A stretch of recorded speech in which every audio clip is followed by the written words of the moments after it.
4 അധ്യായമുള്ള കൊലോസ്യ ലേഖനത്തെ ലേഖനങ്ങളുടെ രാജാവെന്നാണ് വിളിക്കുക. The king of the epistles എന്നാണ് അറിയപ്പെടുക. ഈ 4 അധ്യായങ്ങളിൽ 3 വിഷയങ്ങളാണ് അടക്കം ചെയ്തിട്ടുള്ളത്. ഒന്നാം അധ്യായം ക്രിസ്തുവിൻ്റെ ദൈവത്വം, അതിൻ്റെ മഹിമ, ദ ഡീറ്റി ഓഫ് ക്രൈസ്റ്റ്, അതാണ് ചാപ്റ്റർ 1. 1-ാം അധ്യായത്തിൽ ക്രിസ്തുവിൻ്റെ ദൈവത്വത്തിൻ്റെ അനുഗ്രഹീതമായിരിക്കുന്നൊരു വിവരണം തന്നെ നമുക്ക് കാണാൻ കഴിയുന്നുണ്ട്. കൊലോസ്യ ലേഖനം 1-ാം അധ്യായം 12 മുതൽ അതിൻ്റെ 28 വരെയുള്ള വാക്യങ്ങൾ ശ്രദ്ധിച്ച് സൂക്ഷ്മമായി പഠിച്ചാൽ ക്രിസ്തുവിൻ്റെ ആളത്വം, മഹിമ അതിഗംഭീരമായ നിലയിൽ അക്ഷരം കൊണ്ട് വരച്ചു കാട്ടിയിരിക്കുന്നൊരു ചിത്രം അതിനകത്ത് കാണാൻ കഴിയും. ഞാൻ വേഗമൊന്ന് പറയാം, നിന്ന് നിർത്തി പറയാൻ നേരമെടുക്കുന്നില്ല, വളരെ വേഗത്തിൽ പറഞ്ഞ് മുൻപോട്ട് പോകാം. 12-ാം വാക്യം, കൊലോസ്യർ 1:12 നോക്കിക്കേ. കയ്യിൽ പുസ്തകമുണ്ടല്ലോ, ഒന്ന് തുറന്നു പിടിച്ച് ഞാൻ പറയുന്ന ഈ വേദഭാഗങ്ങളിലൂടെ കണ്ണൊന്നോടിച്ച്. 1:12 വെളിച്ചത്തിന് നമ്മളെ അവകാശിയാക്കിയ ക്രിസ്തു. 13-ാം വാക്യം സ്നേഹത്തിൻ്റെ സ്വരൂപം ആയ ക്രിസ്തു. 14-ാം വാക്യം വീണ്ടെടുപ്പുകാരനായ ക്രിസ്തു. 15-ാം വാക്യം ദൈവത്തിൻ്റെ പ്രതിമയായ ക്രിസ്തു. 16-ാം വാക്യം സകലത്തെയും സൃഷ്ടി ചെയ്ത സൃഷ്ടിതാവായ ക്രിസ്തു. കണ്ടോ, അതൊക്കെയാണ് ക്രിസ്തുവിൻ്റെ മഹത്വം. വേറെ ആർക്കുമില്ലാത്ത അനുഗ്രഹീതമായിരിക്കുന്ന മഹത്വം ക്രിസ്തുവിനുണ്ട് എന്ന് വ്യക്തമാക്കുകയാണ്. 17-ാമത് വാക്യം സർവത്തിനു മുൻപേ ഉള്ളവനായ ക്രിസ്തു എന്ന് കാണുന്നു. 17-ാം വാക്യത്തിൽ വേറൊരു കാര്യം കൂടിയുണ്ട്, ഈ യൂത്ത്സൊക്കെ അറിയണം. സർവത്തിനും ആധാരമായ ക്രിസ്തു. നിങ്ങളുടെ ഭാവിക്ക്, നിങ്ങളുടെ ജീവിതത്തിൻ്റെ സമസ്ത മണ്ഡലങ്ങൾക്ക്, നമ്മുടെ ആഹാരത്തിന്, ആരോഗ്യത്തിന്, ആസ്തിക്യത്തിന്, ആയുസ്സിന് ആധാരം ക്രിസ്തുവാണ്. ഭയം വേണ്ട, നിരാശ വേണ്ട, ഉത്കണ്ഠ വേണ്ട, വ്യാകുലത വേണ്ട, ആകുലത വേണ്ട. കർത്താവിലങ്ങ് മുറുകെ പിടിച്ചാൽ മതി. ആധാരം കർത്താവിൻ്റെ കയ്യിലാണ്. എത്ര പേര് വിശ്വസിക്കുന്നുണ്ട്? വ്യർത്ഥമായിരിക്കുന്ന വിചാരം, വിങ്ങലും നൊമ്പരവും ഒന്നും നെഞ്ചകത്തിൽ കൊണ്ടു നടക്കേണ്ട കാര്യമില്ല. എൻ്റെ സർവ്വകാര്യത്തിൻ്റെയും ആധാരം എൻ്റെ കർത്താവാണ് എന്ന ബോധ്യം ക്രിസ്തുവിൽ ഉണ്ടെങ്കിൽ അഭിമാനത്തോടെ താലയെടുപ്പോടെ നെഞ്ചു വിരിച്ച് നിൽക്കാൻ കഴിയും. താച്ചിന് കുത്തിയിരുന്ന് ചെയ്തു കൂട്ടുന്ന ദുർമന്ത്രവാദത്തിൻ്റെ പ്രവൃത്തികളും വല്ലാത്തതായിരിക്കുന്ന ആവാഹനങ്ങളും അതിൻ്റെ സങ്കല്പ ശക്തികളുടെ പ്രതിയോഗ പ്രവർത്തനങ്ങളും ഒക്കെ കണ്ട് കേട്ട് അറിഞ്ഞ് പേടിച്ച് ഒരിടത്ത് ഒതുങ്ങിപ്പോകേണ്ട കാര്യമില്ല. പ്രാപിച്ച ശക്തിയുടെ വല്ലഭത്വം കൊണ്ട് അതിനെ ശാസിച്ച് മുൻപോട്ട് കുതിക്കാൻ കഴിയുന്ന ഒരാത്മീയ ആർജവത്വം കർത്താവ് നമ്മുടെ മേൽ പകരും. അത് എത്ര പേര് വിശ്വസിക്കുന്നുണ്ടെന്ന് രാത്രിയിൽ ഹല്ലേലൂയ. ഒടുക്കിക്കളയാൻ ശ്രമിക്കുന്ന 2026 കാലണ്ടർ നീ കാണത്തില്ല. 25 കൊണ്ട് നിന്റെ മീതെ ഞാൻ വെള്ള പുതപ്പിക്കും എന്നൊക്കെ വാദമുന്നയിച്ച ദുഷ്ടപിശാച് തകർന്ന് താരിപ്പണമായി ലജ്ജിച്ച് തലതാഴ്ത്തത്തക്ക നിലയിൽ നമ്മെ മുൻപോട്ട് നയിക്കാൻ കഴിയുന്ന ഒരുവനുണ്ട്. എന്താ കാര്യം? നമ്മുടെ ആധാരം അവന്റെ കയ്യിലാണ്. വിശ്വസിക്കുന്നവരെ കരമടിച്ച് കർത്താവിനെ ഒന്ന് സ്തുതിച്ചു തുടങ്ങിക്കൂ. ചില പോരുകളുടെ കെട്ടുകൾ അഴിഞ്ഞു മാറുകയാ. ചില അന്ധകാരത്തിന്റെ വ്യാപനങ്ങൾ ഒഴുകി മാറുകയാ, വഴി മാറുകയാണ്. മുൻപോട്ട് വിടത്തില്ലെന്ന് പറഞ്ഞ ദുഷ്ടവ്യാപാരങ്ങൾ വിസ്മയിച്ച് വഴിമാറുകയാ. കാരണം ആധാരം കയ്യിലുള്ളവൻ കാര്യം ഏറ്റു തടങ്ങിയിരിക്കുകയാ. ചില പ്രാർത്ഥന, കണ്ണുനീരോടെയുള്ള പ്രാർത്ഥന വിഷയങ്ങളുടെ മേൽ കർത്താവിന്റെ കയ്യൊപ്പ് പതിഞ്ഞുകൊണ്ടിരിക്കുകയാ. ഈ ദിവസങ്ങൾ ദൈവപ്രവൃത്തി വെളിപ്പെടുകയാണെന്ന് വിശ്വസിക്കുന്ന ദൈവമക്കൾ എത്ര പേരുണ്ട്? ജീസസ്. ശുശ്രൂഷയുടെ ആധാരം കർത്താവിന്റെ കയ്യിലാണ്. ദൈവദാസന്മാർ ഒത്തിരി പേര് ഇന്ന് രാത്രി ഇവിടെയുണ്ട്. ഞാൻ നിങ്ങളോടൊരു കാര്യം പറയാം. ഏറ്റവും നല്ല പ്രസംഗം ഇനി ചെയ്യാനിരിക്കുന്നതാണെന്ന് ചിന്തിക്കുക. ഇതുവരെ ചെയ്തൊന്നുമല്ല നല്ല പ്രസംഗം. ഏറ്റവും ഗംഭീരമായത് വരാനിരിക്കുന്നേ ഉള്ളൂ പാസ്റ്ററേ. സ്തോത്രം. എത്ര പേര് വിശ്വസിക്കുന്നു? ഇനി എന്നെ കൊണ്ടാകുമോ? ഓർമ്മ നിൽക്കുമോ? എൻ്റെ ഭാഷ ശരിയാകുമോ? എന്നെക്കൊണ്ട് ഇനി അതിന് കരുത്തുണ്ടോ?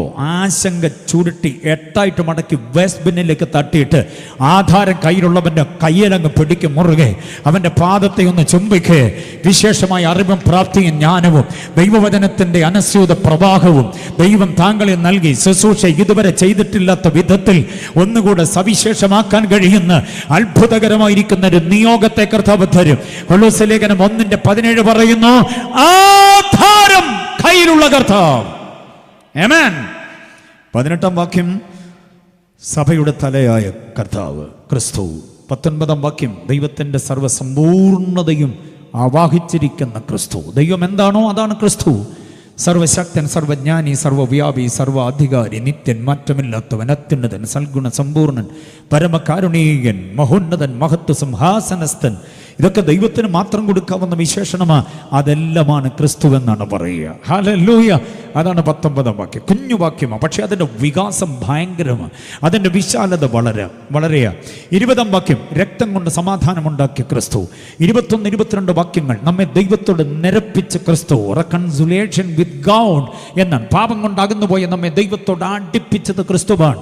യാഗമല്ല, യോഗമല്ല, അർപ്പണമല്ല, തർപ്പണമല്ല, തിരുനാളല്ല, പെരുന്നാളല്ല, താങ്കളുടെ പദയാത്രയല്ല, തീർത്ഥയാത്രയല്ല, താങ്കൾ കുന്ന് കയറിയതുകൊണ്ട്, മല ഇറങ്ങിയതുകൊണ്ട്, പുഴ താണ്ടിയതുകൊണ്ട്, കടൽ നീന്തിയതുകൊണ്ട്, ദേഹം മുറിച്ച് രക്താർപ്പണം നടത്തിയതുകൊണ്ട്, പോക്കറ്റിൽ നിന്ന് ധനാർപ്പണം നടത്തിയതുകൊണ്ട്, വായിൽ നിന്ന് സ്തോത്രാർപ്പണങ്ങൾ നടത്തിയത് കൊണ്ടൊന്നുമല്ല ഈ റെക്കൺസിലിയേഷൻ ഉണ്ടായത്. യേശു തന്റെ ദേഹം നമുക്ക് വേണ്ടി യാഗമാക്കിയത് കൊണ്ടാണ്. പുണ്യാഹ രക്തം, നിർദോഷ രക്തം, നിഷ്കളങ്ക രക്തം, വിലയേറിയ രക്തം, കുറ്റമില്ലാത്ത രക്തം നമുക്ക് വേണ്ടി ചൊരിഞ്ഞത് കൊണ്ടാണ് ആ വലിയ നിരപ്പ് സാധ്യമായത്. അതാണ് 21, 22 വാക്യം. ഒറ്റ ജമ്പ് ചെയ്യാം. 27-ാം വാക്യം, മഹത്വത്തിൻ്റെ പ്രത്യാശയായ ക്രിസ്തു. ക്രിസ്തുവിന് അങ്ങനെ ഒരു വിശേഷമുണ്ട്. ക്രിസ്തു ആരാന്നാ പറഞ്ഞേ? മഹത്വത്തിൻ്റെ പ്രത്യാശ. അവിടെ തന്നെ വേറൊരു കാര്യമുണ്ട്. ആ ക്രിസ്തു വസിക്കുന്ന എവിടെയെന്നറിയാമോ? നമ്മുടെ അകത്ത് വസിക്കുന്ന. സ്തോത്രം. ആ പ്രത്യാശയും ആ പ്രാഗൽഭ്യമുള്ള എത്ര പേരുണ്ട്? ക്രിസ്തു അകത്ത് വസിക്കുന്ന ഉറപ്പുള്ള എത്ര പേരുണ്ട്? ഹല്ലേലൂയ. ഏതെങ്കിലും കണ്ണാടിക്കൂട്ടിനകത്തല്ല കർത്താവ്, ആശ്രമത്തിന്റെ അകത്ത മുറിയിലല്ല കർത്താവ്, മദ്ബഹയ്ക്കകത്തല്ല. മനസ്സിലായോ? പെന്തക്കോസ്തുകാരന്റെ ആലയത്തിന്റെ പുൾപിറ്റിനകത്തല്ല കർത്താവ്, താഴികക്കുടങ്ങൾ ഏന്തി നിൽക്കുന്ന മോസ്കിനകത്തോ പാർശ്വഭംഗി ശില്പചാതുര്യത കൊണ്ട് വരുത്തിയിട്ടുള്ള ക്ഷേത്രങ്ങളുടെ അകത്തളങ്ങളിലും അല്ല കർത്താവ്. എവിടെ വസിക്കുന്നു? തന്റെ സ്വരൂപത്തിൽ സാദൃശ്യത്തിൽ സൃഷ്ടിക്കപ്പെട്ട് ജീവനുള്ള മന്ദിരമായ നമ്മിൽ വസിപ്പാൻ ആഗ്രഹിക്കുന്നു. അതാണ് 28-ാം വാക്യം. മഹത്വത്തിന്റെ പ്രത്യാശയായ ക്രിസ്തു നിങ്ങളിൽ വസിക്കുന്നു. ആ ഉറപ്പുള്ളവരെ കർത്താവിനെ ശ്രദ്ധിച്ചേ. ക്രിസ്തു ഞങ്ങളുടെ ഉള്ളിലുണ്ട് എന്ന ഉറപ്പുള്ള ഇത്രയും പേര് കുമളിലുണ്ടെങ്കിൽ പിന്നെ കുമളിക്ക് എന്നാ കുഴപ്പം? ക്രിസ്തുവിനെ വഹിക്കുന്ന ഇത്രയും മന്ദിരങ്ങൾ. അടിക്കുറിപ്പായിട്ടൊരു കാര്യം പറയാം, രഹസ്യമായിട്ട്. രഹസ്യം പറയാൻ പറ്റിയ സാധനമാണല്ലോ മൈക്രോഫോൺ. മൈക്രോഫോണിലൂടെ രഹസ്യം പറയാം. വേറെ ആരോടും പറയരുത്. അഥവാ പറഞ്ഞാൽ പറയണം, അവരോട്, വേറെ ആരോടും പറയരുത്. ക്രിസ്തു എൻ്റെ ഉള്ളിലുണ്ടെന്നും പറഞ്ഞ് അഭിമാനത്തോടെ കൈ ഉയർത്തിയതാണ്. പക്ഷേ അറിയേണ്ട ഒരു രഹസ്യമുണ്ട്. കുശുമ്പ്, കുന്നായ്മ, ഈർഷ്യ, പക, രഹസ്യപാപം, കസേരകളി, രാഷ്ട്രീയക്കളി, മറ്റ് ഇടപാടുകളൊക്കെ ഉണ്ടല്ലോ. താൻപോരിമ, അഹന്ത, അഹങ്കാരം, ഇതൊക്കെ അകത്തുള്ള ഒരുത്തൻ്റെയും ഒരുത്തിയുടെയും ഉള്ളിൽ ക്രിസ്തു ഇല്ല. ഞാൻ തെറ്റായിട്ടൊന്നും പറഞ്ഞില്ലല്ലോ അല്ലേ? അന്ന് മനസ്സിലാക്കേണ്ട ഏറ്റവും വലിയ കാര്യമാണ്. ജഡത്തിൻ്റെ സകലവിധമായിരിക്കുന്ന വികലതകളും കാട്ടിക്കൂട്ടുകയും പ്രൈസ് ആൻഡ് വർഷിപ്പിൽ നിന്നും വേല കാണിക്കുകയും ചെയ്യുക. അവനെ കുത്തി ഒതുക്കുക, എഴുതി ഒതുക്കുക, അവൻ്റെ കസേര വലിക്കുക, അവനെ തറയിൽ തള്ളിയിട്ട് ചവിട്ടുക, നീതകൃത്യങ്ങൾ ചെയ്യാൻ ഒരു മടിയുമില്ലാത്ത ആത്മീകതയുടെ ഇടപാട് നമുക്ക് കാണാൻ കഴിയുമ്പോൾ ഓർത്തോണം, മഹത്വത്തിൻ്റെ പ്രത്യാശയായവൻ നിന്റെ ഉള്ളിലില്ല.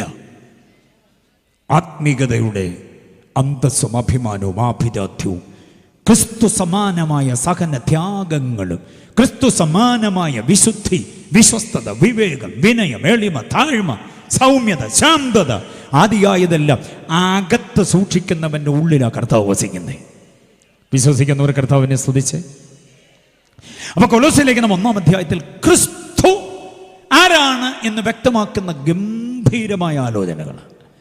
2-ാം അധ്യായത്തിലേക്ക് വരാം വേഗം. വിഷയം മാത്രം ഞാനൊന്ന് അവതരിപ്പിക്കുകയാണേ. കൊലോസ്യ ലേഖനം 2-ാം അധ്യായം. യൂത്ത്സ് എല്ലാം ശ്രദ്ധിച്ചോണം, അത് കുഞ്ഞുങ്ങളൊക്കെ ശ്രദ്ധിച്ചോണം. ഒരു 13 വയസ്സ് മുതൽ മുകളിലോട്ടുള്ള കുഞ്ഞുങ്ങൾ, അത്രയും വരെ ഉള്ളവരെ നമുക്ക് തൽക്കാലം ജാമ്യത്തിൽ വിടാം. ഓക്കെ, 13 മുകളിലേക്കുള്ള കുഞ്ഞുങ്ങൾ. 13 മുതലാണല്ലോ എന്തോ തുടങ്ങുന്നത്? 13 മുതൽ എന്തോ തുടങ്ങുന്നു? ടീനേജ് തുടങ്ങുന്നു. ടീനേജ് എത്ര വയസ്സ് വരെ? 13 മുതൽ 19 വരെയാണ്. 19, ചിലർ 16 എന്നൊക്കെ പറഞ്ഞ് കൈയൊന്നും പൊക്കണ്ട. 13 മുതൽ 19 വരെയാണ് ടീനേജ്. 13 മുതലാണല്ലോ ടീൻ സൗണ്ട് തുടങ്ങുക. 1 2 3 4 5 6 7 8 9 10 11 12 വരെ ടീൻ സൗണ്ട് ഇല്ല. ടീൻ സൗണ്ട് തുടങ്ങുന്നത് 13, അത് ഒടുങ്ങുന്നത് 19. അതുകൊണ്ട് ഞാൻ പറഞ്ഞ 13 മുതലുള്ളവർ ശ്രദ്ധിച്ചോണം. 2-ാം അധ്യായത്തിൽ 4 വിശേഷപ്പെട്ട മുന്നറിയിപ്പുകളുണ്ട്. പുതിയ നിയമത്തിൽ വേറെ എങ്ങുമില്ലാത്ത ഉജ്ജ്വലമായ 4 മുന്നറിയിപ്പ്. Four warnings to the church, അല്ലെങ്കിൽ four warnings to the youths.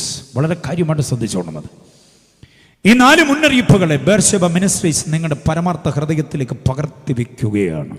ഞങ്ങളുടെ ഒരു വലിയ ടാർഗറ്റാണ്. എവിടൊക്കെ യോഗം നടത്തിയാലും അവിടെയൊക്കെ ആത്മീയ മുന്നറിയിപ്പുകൾ കാലോചിതമായി, കാലിക പ്രാധാന്യമായി ഇത് കൊടുക്കുക എന്നുള്ളത്. കാരണം ആത്മീയത വീണുടഞ്ഞ് തകർന്ന് തരിപ്പണമായി പോകാതിരിക്കാൻ സൂക്ഷിക്കണം.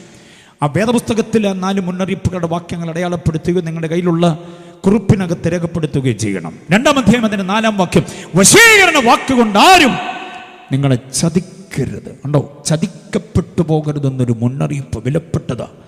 പെണ്ണാണിനെയും ആണ് പെണ്ണിനെയും ചതിക്കരുത്. ഭാര്യ ഭർത്താവിനെയും ഭർത്താവ് ഭാര്യയും ചതിക്കരുത്. സഹോദരങ്ങൾ ചതിക്കരുത്. മാതാപിതാക്കൾ മക്കളെയും മക്കൾ മാതാപിതാക്കളെയും ചതിക്കരുത്. പാസ്റ്റർ വിശ്വാസിയും വിശ്വാസി പാസ്റ്ററെയും ചതിക്കരുത്. സമൂഹത്തെ ചതിക്കരുത്. ഉണ്ടോ? കുടുംബത്തെ ചതിക്കരുത്. ആരും ചതിവിനിരയാകരുത്. ഇനി മറ്റൊരാൾ ചതിക്കാൻ കാര്യങ്ങൾ ക്രമീകരിച്ചാലും വല കെട്ടിയാലും നീ ചതിക്കപ്പെട്ടു പോകാതെ വിവേചന വരത്തോടെ വേറിട്ട് നിൽക്കാൻ പറ്റണം. മനസ്സിലായില്ലേ? വെറുതെ മോഹന വാഗ്ദാനങ്ങൾ നൽകി വശീകരണ വാക്ക്. ഏതനിൽ ചതിവാണ് സംഭവിച്ചത് അറിയാമോ? ഏതനിലെ ആ ചതിവിൻ്റെ തനിയാവർത്തനം നമ്മുടെ ജീവിതത്തിലേക്ക് തരേണ്ടതിന് വേണ്ടി പിശാച് ഭയങ്കരമായ പദ്ധതികൾ ആവിഷ്കരിക്കുന്നുണ്ട്. അതാണ് 2 കൊരിന്ത്യർ ലേഖനം 11-ാം അധ്യായത്തിൻ്റെ 2-3 വാക്യത്തിൽ പറയുന്നു, സർപ്പം ഹവ്വായി ഉപായത്താൽ ചതിച്ചതുപോലെ ക്രിസ്തുവിനുള്ള ഏകാഗ്രതയും നിർമ്മലതയും വിട്ട് നിങ്ങളുടെ മനസ്സെന്തോ ചെയ്യരുത്, വഷളായി പോകരുത്. അപ്പോൾ ആരാലും ചതിക്കപ്പെടരുതെന്നുള്ളതാണ് വളരെ ഗൗരവമായിരിക്കുന്ന ഒരു മുന്നറിയിപ്പ്. 2-4 വിവരിക്കുന്നില്ല. യൂത്ത് ക്യാമ്പായിരുന്നെങ്കിൽ ഞാൻ ഈ രാത്രി മുഴുവനും ഇങ്ങനെ അങ്ങ് നിന്നേനെ അത് പറഞ്ഞു. ഗംഭീരമാണ് ആ ചിന്ത. കാലഘട്ടത്തിൻ്റെ മനോരമ, മംഗളം, മാധ്യമം, മാതൃഭൂമി, ജനയുഗം, തനിനിറം, ദീപിക അടക്കമുള്ള സകല പത്രങ്ങളും, പിന്നെ തമിഴ്നാടിനോട് ചേർന്ന് കിടക്കുന്നത് കൊണ്ട് ദിനമലർ, ദിനതന്തി അടക്കമുള്ള പത്രങ്ങൾ ഇവിടെ ഉണ്ടാകും. ആംഗലേയ വൈദഗ്ധ്യമുള്ളവർക്ക് ഇന്ത്യൻ എക്സ്പ്രസ്, ദ ഹിന്ദു അടക്കമുള്ള പത്രങ്ങളും ഇവിടെ വിവരണം ചെയ്യും. അന്തിപത്രങ്ങൾ, രാഷ്ട്രദീപി അടക്കമുള്ള പത്രങ്ങൾ, ഏത് പത്രമാണെങ്കിലും 1-ാം പേജ് മുതൽ അവസാനം പേജ് വരെ നിരത്തിപ്പരത്തി വായിച്ചാൽ ചതിക്കപ്പെട്ടതിൻ്റെ ഭയാനകമായ ലജ്ജാകരമായ സംഭവങ്ങളുടെ ബഹുത്വമാണ് നമുക്ക് കാണാൻ കഴിയുക. അതുകൊണ്ട് ഇന്ന് രാത്രി എൻ്റെ ശബ്ദപരിധിക്കുള്ളിൽ ഇവിടെ ശ്രദ്ധിക്കുന്നവരും ഓൺലൈനിൽ ശ്രദ്ധിക്കുന്നവരോടും പറയാം, ആരും നിങ്ങളെ ചതിക്കാനിടയാകരുത്. ചതിക്കാതിരിക്കാൻ ഒറ്റ കാര്യമേ ഉള്ളൂ, ക്രിസ്തുവിനോടുള്ള ആ ഏകാഗ്രതയും നിർമ്മലതയും നഷ്ടപ്പെട്ടു പോകരുത്. വേദവിദ്യാർത്ഥികൾക്ക്, അഭിഷക്ത ദൈവദാസന്മാർക്കും ഞാനൊരു പ്രസംഗ വിഷയത്തിൻ്റെ പേര് തരാം. നിങ്ങളതിനെ രൂപപ്പെടുത്തിക്കോണം. ഏകപുരുഷനോടുള്ള ഏകാഗ്രത. എത്ര പേർക്ക് മനസ്സിലായി? ഏകപുരുഷനോടുള്ള ഏകാഗ്രത. ആ ഏകപുരുഷൻ വേറെ ആരുമല്ല, നമ്മുടെ വീണ്ടെടുപ്പുകാരനാ. സ്തോത്രം ചെയ്യാമോ? കരങ്ങൾ ഉയർത്തി. ഏകപുരുഷനോടുള്ള ഏകാഗ്രത, ആ വിഷയത്തെ നിങ്ങൾ വിശാലമാക്കൂ. ഏകപുരുഷനായി ക്രിസ്തുയേശുവിനോട് നമുക്ക് ഏകാഗ്ര മനോഭാവം ഉണ്ടെങ്കിൽ ആരാലും ചതിക്കപ്പെടുകയില്ല. ഒരു നിമിഷത്തേക്ക്, ഒരു വേളയിലേക്ക് മാത്രമായിട്ട് ചതിക്കപ്പെട്ടു പോയിട്ട് അവസാനം പിന്നെ 51-ാം സങ്കീർത്തനം കുമ്പസാരമായി 32, 38 മേമ്പടിയായി അകമ്പടിയായി പാടിക്കൊണ്ട് നടന്നിട്ട് കാര്യമില്ല. പാറ്റിപ്പോയി എന്ന് കുമ്പസരിച്ചിട്ട് കാര്യമില്ല. ഏകപുരുഷനുള്ള ഏകാഗ്രത സ്കൂൾ ക്യാമ്പസിലും കോളേജ് ക്യാമ്പസിലും വീട്ടിനകത്തും പുറത്തും ജോലി ചെയ്യുന്ന മേഖലകളിലും ഓഫീസിലും മറ്റു മേഖലകളിലൊന്നും അരുതരുതായ്മയിലേക്ക് പോകാതിരിക്കാൻ ക്രിസ്തു എന്ന ഏകപുരുഷനുമായി ഏകാഗ്രതയിലായിക്കോണം. ഹല്ലേലൂയ. അപ്പോൾ 1-ാമത്തെ മുന്നറിയിപ്പ് അങ്ങനെ നിർത്തുന്നു. 2-ാമത്തെ മുന്നറിയിപ്പ് 2-ന്റെ 8-ാം വാക്യമാണ്. തത്വജ്ഞാനവും വെറും വഞ്ചനയും കൊണ്ട് ആരും നിങ്ങളെ കവർന്നു കളയരുത്. കണ്ടോ? ആരും നിങ്ങളെ കവർന്നു കൊണ്ടുപോകരുത്. കവർന്നു കളയാതിരിക്കാൻ വേണ്ടി വളരെ കൃപയിൽ അങ്ങനെ ഉറച്ചു നിൽക്കണം. നമ്മൾ പോലും അറിയാതെ നമ്മെ കവർന്ന് വേറൊരു ഉപദേശത്തിലേക്ക്, വേറൊരു ജീവിത സാഹചര്യത്തിലേക്ക്, വേറൊരു ഇടത്തേക്ക് അടിച്ചു മാറ്റിക്കൊണ്ടുപോകാൻ എബ്രായ ലേഖനം 13-ാം അധ്യായത്തിൻ്റെ ഭാഷ ഉപയോഗിച്ചാൽ ആരും നിങ്ങളെ വലിച്ചു കൊണ്ടുപോകരുത് എന്ന് കാണാൻ കഴിയുന്നുണ്ട്. കണ്ടോ? സഭയിൽ നിന്ന് കവർന്നു കൊണ്ടുപോവുക, ഉപദേശത്തിൽ നിന്ന് കവർന്നു കൊണ്ടുപോവുക, ആത്മീയമായിരിക്കുന്ന വെളിപ്പാടിൽ നിന്ന്, കാഴ്ചപ്പാടിൽ നിന്ന്, എടുത്ത തീരുമാനത്തിൽ നിന്നൊക്കെ കവർന്നു കൊണ്ടുപോവുക, ദാമ്പത്യ ജീവിതത്തിൽ നിന്ന് കവർന്നു കൊണ്ടുപോകുവാൻ പരിശ്രമിക്കുന്ന ചില പോരിൻ്റെ ശക്തികളുണ്ട്. ആരും നിങ്ങളെ കവർന്നു കളയരുത്. ബോധ്യമായവർ കർത്താവിനെ സ്തുതിച്ചാട്ടെ.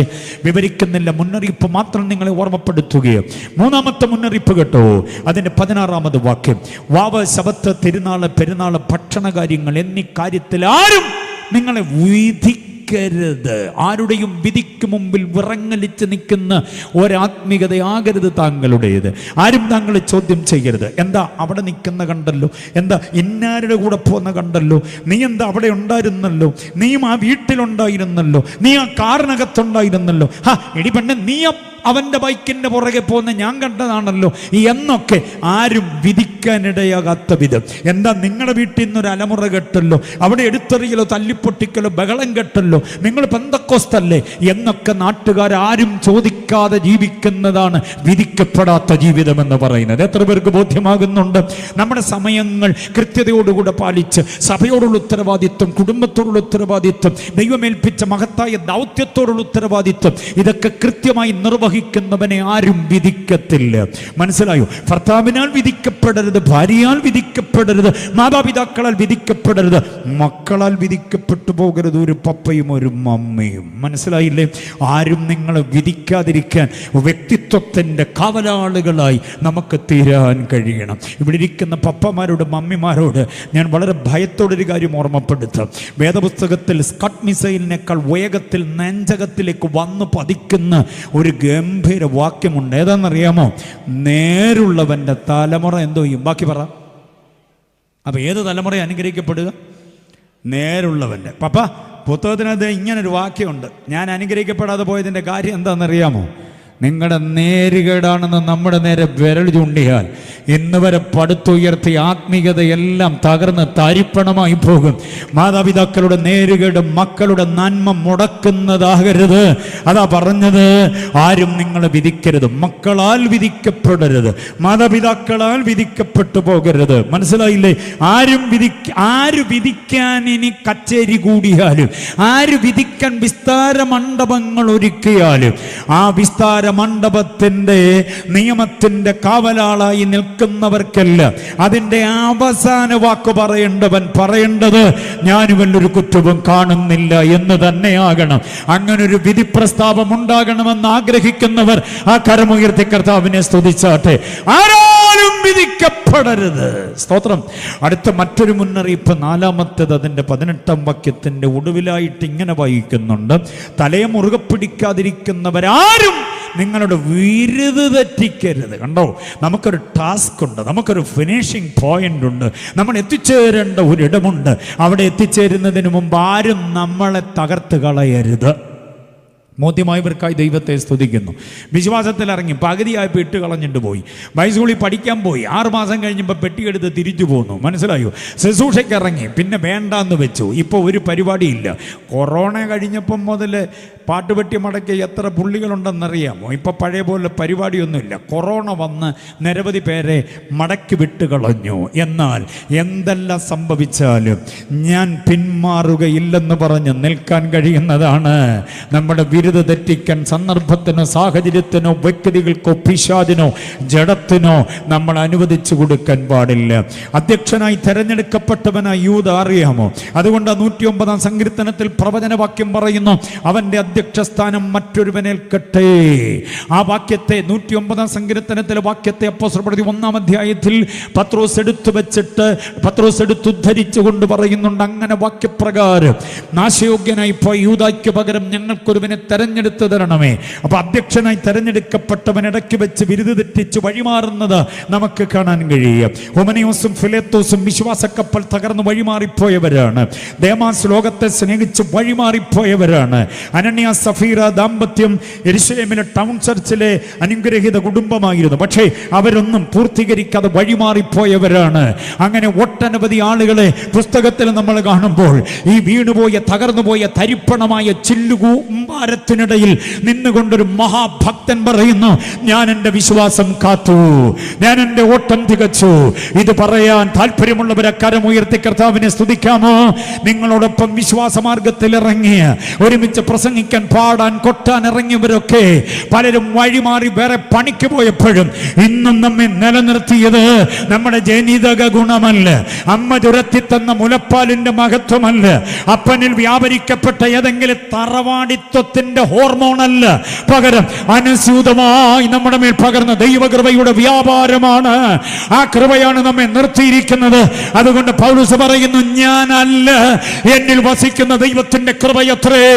ഇത് പറയാൻ കരുത്തുള്ളവർ, ഇത് പറയാൻ വിധേയത്വമുള്ളവർ, ഇത് പറയാൻ ആത്മിക ഭയമുള്ളവർ ആ കരമുയർത്തി കർത്താവിനെ ഒന്ന് സ്തുതിക്കട്ടെ. ഞാൻ നിന്നതല്ല, അവൻ എന്നെ നിർത്തിയിരിക്കുകയോ. ഇത് കൊലോസ്യ ലേഖനം 2-ാം അധ്യായത്തിലെ 4 വിശേഷപ്പെട്ട മുന്നറിയിപ്പുകൾ. കൊലോസ്യ ലേഖനം ഗംഭീരമാണ്. അടുത്ത 3-4 അധ്യായങ്ങളിൽ പരാമർശിക്കപ്പെടുന്ന അനുഗ്രഹീതമായ ഒരു വിഷയം, 2 അധ്യായങ്ങളിലുള്ള ഒന്നിച്ചുള്ളൊരു വിഷയം എന്താണെന്നറിയാമോ? സ്നാനം, സ്നാനാനന്തര ധർമ്മകർമ്മങ്ങൾ. ശ്രദ്ധിക്കണം ദൈവമക്കൾ, സ്നാനം എന്താണ്? സ്നാനാനന്തര ധർമ്മകർമ്മങ്ങൾ എന്താ? നാളെ 10 മണിക്ക് സ്നാനമുണ്ട്. സ്നാനത്തിന് പേര് തന്നവരെല്ലാം 8 മണിക്ക് സഭാ ഹാളിലെത്തണം. കേട്ടിട്ടുള്ള അനൗൺസ്മെൻറ്റാ ആണോ? കൺവെൻഷൻ പ്രമാണിച്ചുള്ള അനൗൺസ്മെൻറ്റ് നാളത്തേക്കുള്ളത് ഇന്ന് പറയല്ല, നമ്മൾ കേട്ടിട്ടുള്ളൊരു അനൗൺസ്മെൻറ്റ് ഞാനൊന്ന് ഓർമ്മപ്പെടുത്തിയ. അങ്ങനെ കേട്ടിട്ടുണ്ടല്ലോ, നാളെ 10 മണിക്ക് സ്നാനമുണ്ട്. അതുകൊണ്ട് സ്നാനത്തിന് പേര് തന്നവരൊക്കെ എപ്പോൾ വരണം? 8 മണിക്ക് വരണം. എന്തിനാണെന്നറിയാമോ? സ്നാനത്തെക്കുറിച്ചൊരു ക്ലാസ് കൊടുക്കാൻ വേണ്ടിയാണ്. സ്നാനത്തെക്കുറിച്ചുള്ള സമഗ്രമായ ക്ലാസ് ഏറ്റവും ഒടുവിൽ കൊടുക്കാൻ വേണ്ടിയാണ് അങ്ങനെ പറയുന്നത്. ഓക്കെ, അങ്ങനെ പറഞ്ഞു കഴിഞ്ഞ് ആ ക്ലാസ് നടത്തി കഴിഞ്ഞവരെല്ലാം കൂടെ പ്രാർത്ഥിച്ച് പട്ടും പാടി നമ്മൾ കുളത്തിലോ ആറ്റിലോ കൊണ്ടുപോയി സ്നാനപ്പെടുത്തി തിരിച്ചു വിടുന്നു. പക്ഷേ ആ സ്നാനക്കടവിൽ വെച്ച് പ്രധാന കാർമ്മികനോ അല്ലെങ്കിൽ ഇതിന് നേതൃത്വം വഹിച്ച മറ്റ് ദൈവദാസന്മാരോ ഇങ്ങനെ ഒരു അനൗൺസ് ചെയ്യുന്നത് കേട്ടിട്ടുണ്ടോ നിങ്ങൾ? കുമളിയിലുണ്ടോ? ഇല്ല. കോട്ടയത്തില്ല. വേറെ എങ്ങും ഞാൻ കേട്ടിട്ടില്ല. നിങ്ങൾ കേട്ടിട്ടുണ്ടോ എന്നറിയാൻ വേണ്ടി ചോദിക്കുക. സ്നാനപ്പെട്ടവരാരും അങ്ങും ഇങ്ങും ചെതറിപ്പോകരുത്, നിങ്ങൾക്ക് വേണ്ടി ഇനി ഒരു ക്ലാസ് കൂടെയുണ്ട്.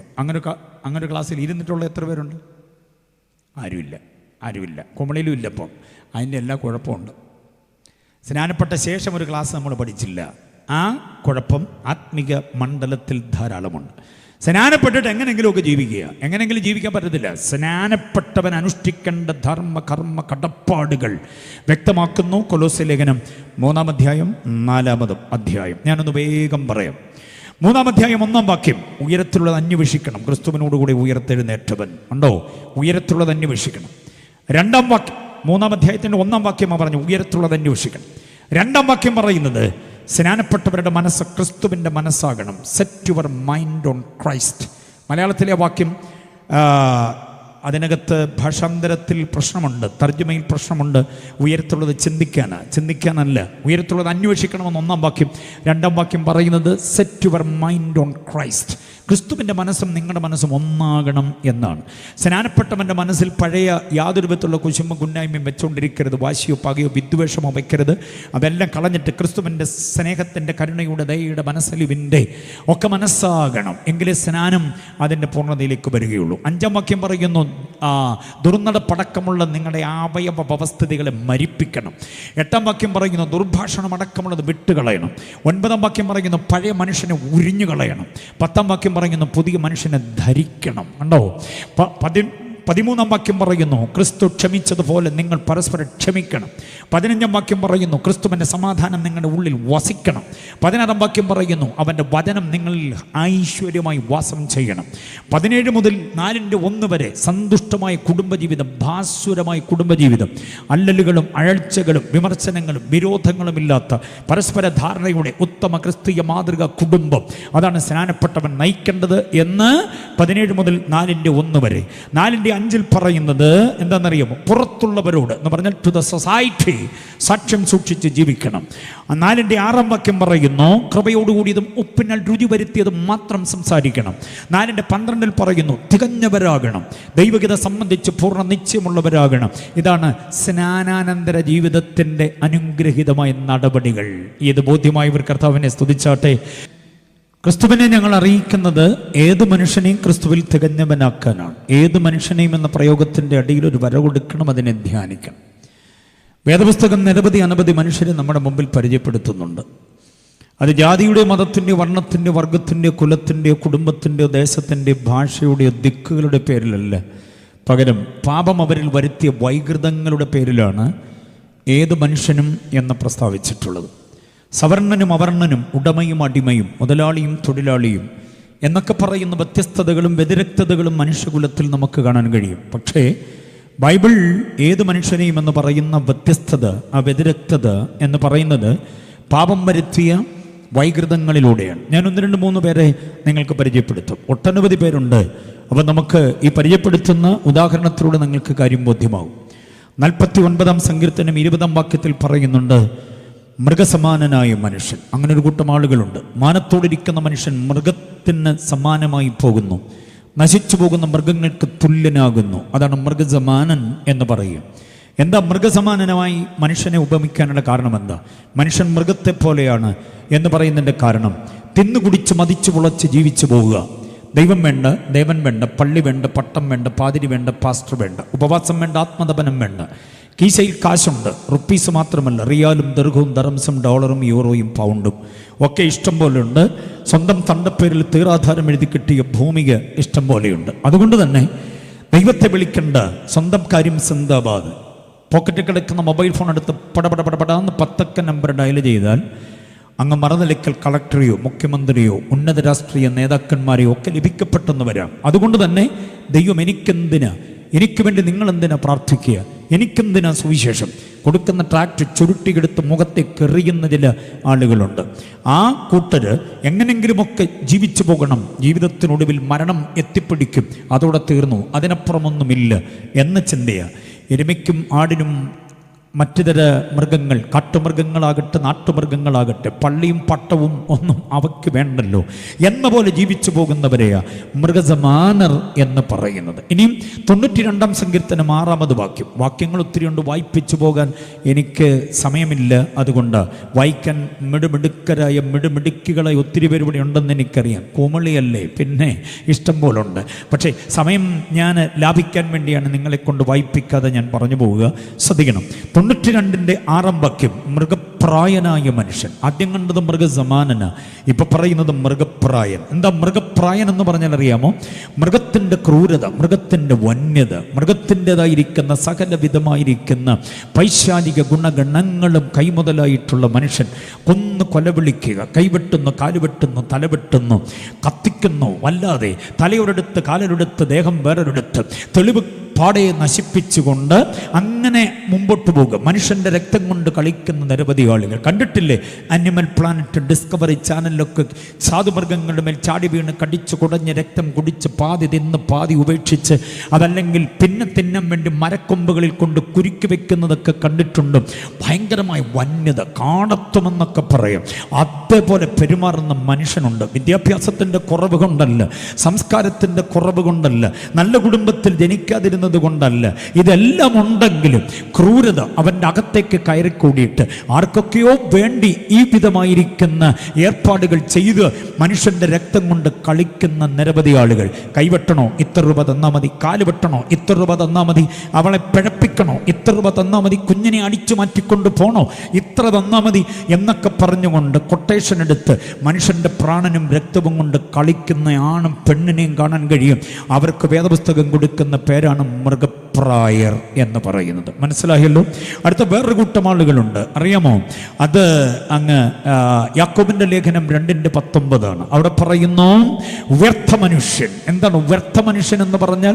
വ്യർത്ഥ മനുഷ്യൻ എന്ന് പറഞ്ഞാൽ ഉദ്ദിഷ്ടകാര്യങ്ങളുടെ ലബ്ധിക്ക് വേണ്ടി പലതിനെയും ചിലതിനെയും ആശ്രയിക്കുന്നു, പ്രണയിക്കുന്നു, പ്രണമിക്കുന്നു. ദൈവം എന്ന പേരിൽ പലതിൻ്റെയും ചിലതിൻ്റെയും മുമ്പിൽ കുമ്പിടുന്നു. വ്യവസ്ഥാപിതമായി ദൈവമെന്ന യോഗ്യതയില്ലാത്ത പലതിനെയും ദൈവമെന്ന് കണ്ടുകൊണ്ട് ആരാധിക്കുന്നു, കുമ്പിടുന്നു. ഒട്ടനവധി നേർച്ച കാഴ്ചകൾ, അർപ്പണ തർപ്പണങ്ങൾക്ക് വേണ്ടി ആയുസ് തന്നെ ചെലവഴിക്കുന്നു. നരബലിയും മൃഗബലിയും. ഇത് കഴിഞ്ഞ വർഷം ചെയ്തു, ഈ വർഷവും ചെയ്യണം. കഴിഞ്ഞ മാസം ചെയ്തു, ഈ മാസവും ചെയ്യണം. കഴിഞ്ഞ ആഴ്ച ചെയ്തു, ഈ ആഴ്ചയും ചെയ്യണം. ഇന്ന് രാവിലെ ചെയ്തു, വൈകിട്ടും ചെയ്യണം. നാളെ പ്രഭാതത്തിൽ ഭാവത്തിലും ചെയ്യണം. സുഹൃത്തെ, ഇതുകൊണ്ട് വല്ല ഗുണമുണ്ടോ ഇല്ലയോ എന്നറിയത്തില്ല. ഇത് ഞങ്ങൾ ചെയ്തു വരുന്നത് അത് തുടർമാനമായി ചെയ്തേ പറ്റൂ. ഇങ്ങനെ വ്യർത്ഥമായ സമ്പ്രദായങ്ങളിൽ കാലുകുരുങ്ങി നിൽക്കുന്നവർക്ക് ബൈബിൾ കൊടുക്കുന്ന പേരാണ് വ്യർത്ഥ മനുഷ്യൻ എന്ന് പറയുന്നത്. അടുത്ത മനുഷ്യനെ കേൾക്കണോ? റോമാലേഖനം 7-ാം അധ്യായം 24-ാമത് വാക്യം. റോമർ 7:24. അരിഷ്ട മനുഷ്യൻ എന്നാണ് പേര്. എന്താണ് അരിഷ്ട മനുഷ്യൻ എന്ന പേരിൻ്റെ അർത്ഥം?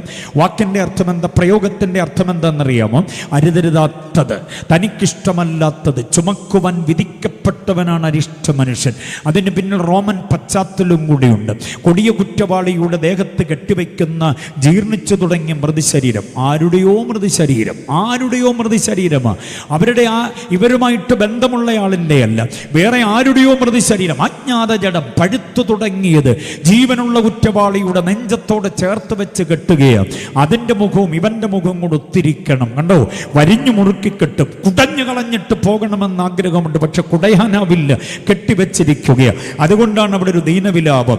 ഈ മരണത്തിന് അധീനമായ ശരീരത്തിൽ തന്നെ ആർപിടിവിക്കും. പുകവലിയും കള്ളുകുടിയും മറ്റുതര ദൂശീല ദുർഗുണങ്ങളും ആരൊക്കെയോ പറഞ്ഞ് വെറുതെ ഹോബിക്ക് തുടങ്ങിയത് ഇന്നത് കെട്ടിവെച്ച മൃതശരീരം പോലെ അതിൻ്റെ ഗന്ധം, അത് വരുത്തുന്ന വിനാശം, അത് വരുത്തുന്ന അപമാനം, ആക്ഷേപം, അത് വരുത്തുന്ന അപഹാസ്യമായ അവസ്ഥ, അത് സഹിക്കാൻ വയ്യാതെ കുടയാൻ നോക്കുന്നുണ്ട്, പക്ഷെ പോകുന്നില്ല. കെട്ടഴിക്കാൻ ആരും ഒരുമ്പെടുന്നില്ല, കെട്ടഴിക്കാൻ കരുത്തുള്ള കരമില്ല. അതാണ് പൊതുചിന്ത. പക്ഷെ ഇന്ന് രാത്രി ഞങ്ങൾക്ക് ബർശബ മിനിസ്ട്രിക്ക് പാട്ടിലൂടെ, പ്രസംഗത്തിലൂടെ ഒരു കാര്യം ഉറക്കെ പറയാനുണ്ട്.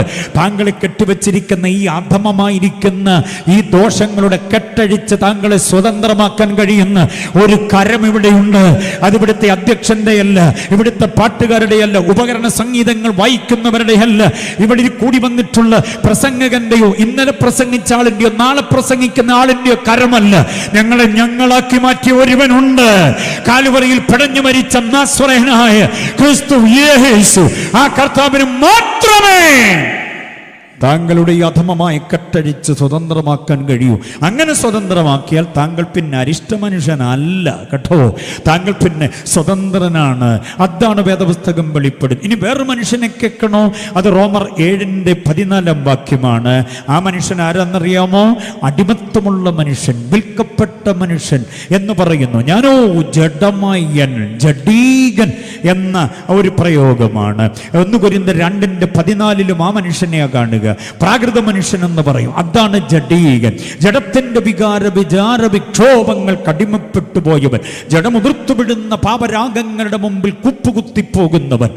ആത്മികനെന്ന ഭാവം, ആത്മികനെന്ന പടുതി, എല്ലാവർക്കും ആത്മികനെന്നാണ് പൊതുവെ അറിയപ്പെടാവുന്നത്. പക്ഷെ അവസരത്തിൻ്റെ ആനുകൂല്യം ഒത്തുകിട്ടുമ്പോൾ പാപത്തിലേക്ക് മൂക്കുകുത്തിപ്പോകുന്ന ദുർഗതിക്കാരൻ, അവനാണ് ഈ ജഡിക മനുഷ്യൻ എന്ന് പറയുന്നത്. ശിംശോനെ ഓർമ്മയുണ്ടോ? ശിംശോനെ അറിയാമോ? കോമളിക്കാർക്ക് അറിയത്തില്ലേ ശിംശോൻ? അറിയാം. പേരും പെരുമ എന്തായിരുന്നറിയാമോ? ഇസ്രായേലിന്റെ ന്യായാധിപതി എന്നായിരുന്നു. വീട്ടിലിരിക്കത്തില്ല, ഇങ്ങനെ നാട് ചുറ്റി നടക്കുക.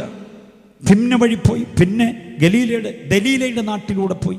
ഇതൊന്നും പഞ്ചായത്ത് പ്രസിഡന്റ് പുള്ളി, എല്ലായിടത്തോടെ ഊര് ചുറ്റുക. അവസാനം നാട്ടുകാർ ഞെട്ടിപ്പിക്കുന്നൊരു സംഭവം അറിഞ്ഞു. ദലീലയുടെ കട്ടിലോട് ചേർത്ത് വെച്ച് കെട്ടിയേക്കോ ഇപ്പൊ പുള്ളിയെ.